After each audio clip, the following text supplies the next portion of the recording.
Og við ætlum að færa okkur yfir í menninguna hérna í föstudagsþættinum því til stendur að halda listaverkasýningu á verkum Alice Júlíu Sigurðsson og til mín kominn Sigurður Aðalsteinsson, sonur listamannsins. Segðu mér nú í fyrsta lagi frá, það var ætlunin að opna sýninguna 18. október en þið þurftu að fresta því út af því sem allir þekkja. Jú.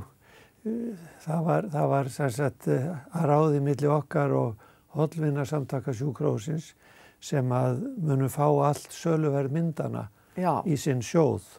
Við vorum sammála það fjölskyldan og þeir að það væri skynsamlegt að fresta þessu á allra hluta vegna. Já, ég held að það sé alveg hárrétt ákvörðun. Og þetta hvenær vitum við ekki frekar en aðrir. Gæti orðið hugsanlega seinna í haust eða næsta voru eitthvað slíkt. Já. En bara ágætt að við erum að segja fólki frá þessu núna, planta þessu fræi, þannig að fólk veit allavega að þetta er í uppsiglingu. Ef við bara byrjum á að fara svona yfir feril móðinnar sem listmálara og hún á náttúrulega svolítið merkilega sögu líka. Þú varst að sagði mér hérna fyrir viðtalið kom til Akureyrar 1945, er það ekki rétt hjá mér? Jú, það er rétt.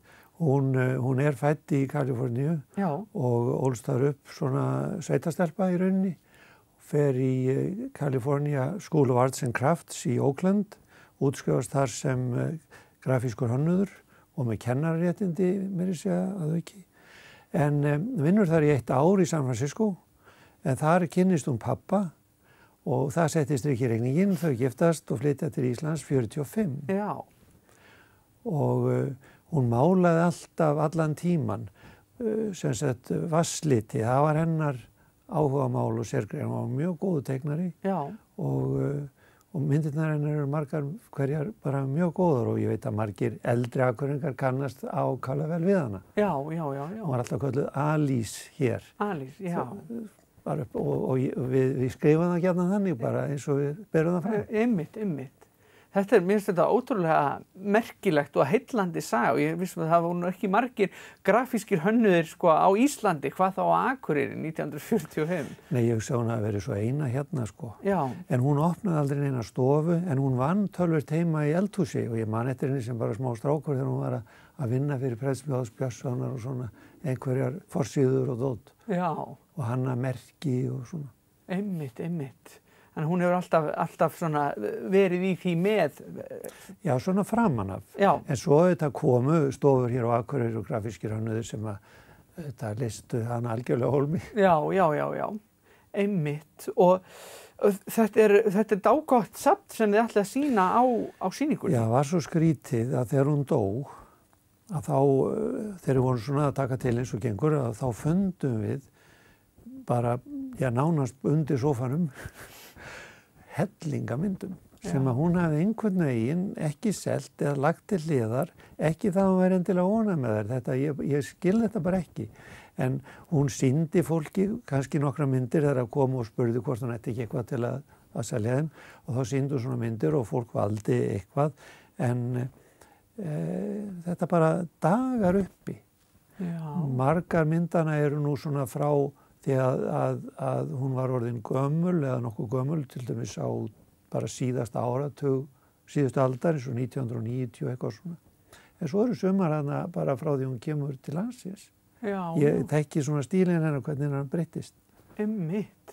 Þannig þetta er svona... Þetta er mjög áhugavert og þetta eru yfir 90 myndir. Það munar ekki það. Sem við munum sýna sko. Já. Og eins og þú segir, þið ætlið að láta Hollvinasamtök sjúkrahússins njóta góðs af. Já, að finna þessar myndir fannst okkur vera svona hvalreki og við viljum eiginlega af fleiri njótans. Já, einmitt. Fyrir utan þá sem vonandi kaupa einhverja myndir og hengi upp og hafa vægjónum sínum. Einmitt, njóta listarinnar. Já. Einmitt. Þetta er ótrúlega falleg hugsun. Ég vissum að móðin hefði verið ánægð. Já, hún var það. Hún þurfti eins og náttúrulega svo margir svolítið að leita til sjúkrahússins og hún var afar ánægð með þjónustuna þar og ég held að við séum öll í þörf fyrir það að sjúkrahúsið gangi sem best og við vitum náttúrulega að ríkið okkar hefur ekki peninga út allt til að dreifa og þá verðum við og Hollvinasamtökin bara taka svolítið málin í okkar hendur. Já, taka af skarið. Já, það er bara sýnt sig. Já, og allur stuðningur og aðstóð vel þegin veit maður á þeim bæ og ég held að það séu flestir náttúrulega eftir það sem undan er gengið í þessum heimsfaraldri meðvitaðir að þörfin hefur sjálfsagt aldrei verið eins mikil. Nei, í rauninni vonandi gengur þetta nú yfir og menn læra af því en þetta hefur aukið álagið mjög mikið. Já.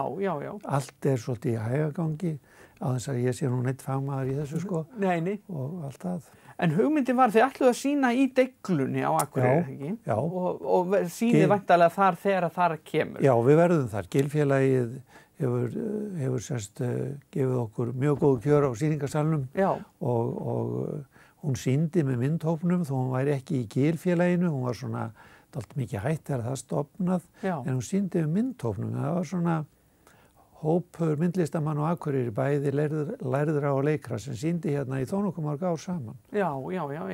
Þannig að það er afskaplega vel við hæfi að sýna í Deiglunni. Absolutt. Já. Þannig að við hvetjum fólk bara til þess að fylgjast vel með því að þið munið auglýsa þetta þegar það kemur. Já, rækilega auglýsa þetta. Já, þannig að það fer ekkert fram hjá fólki. Já, vonandi ekki. Nei, en það veit allavega af því að þetta er í uppsiglingu og í bígerð og ég hlakka til þess að mæta og sjá myndirnar. Já, endilega. Og bara þakka þér fyrir að koma hérna til okkar í þáttinn og segja okkur frá þessu. Mín var ánægjan.